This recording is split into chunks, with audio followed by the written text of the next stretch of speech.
Okay, we're gonna change the battery in the Fisker key fob here, and the issue is the key had to be closer to the ignition in order for it to work. So what we're gonna do is see whether or not that's the problem. And if you ever have a problem and get locked out of your car, you can always press this button right here, and you can pull the key out, and then you go to the passenger side, and you can use this key to get in the car with. Yes, the passenger side.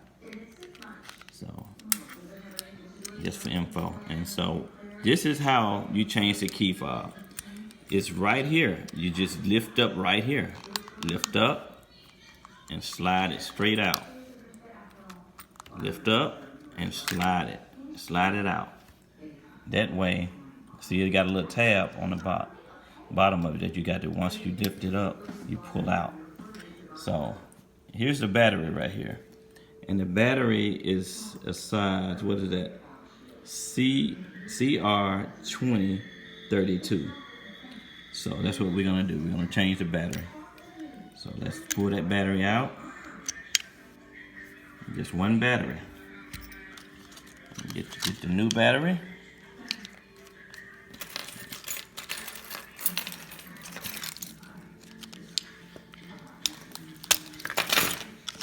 Get the new battery. And what you do is make sure you pull the tab off the back of it.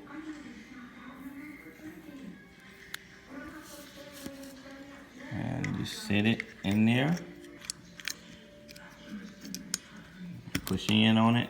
So it goes in from the bottom, and then it clears the two tabs on the side and then push down, and it locks it in place.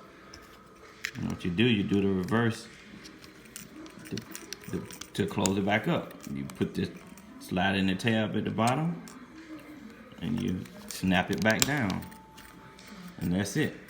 So what you do to reset it, you're gonna go out there to your car and you're gonna press to lock it, and then you're gonna press it twice to unlock it, and that should sync it.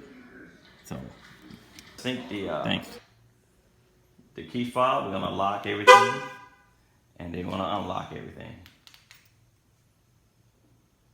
Okay, there it is. So everything should be working now.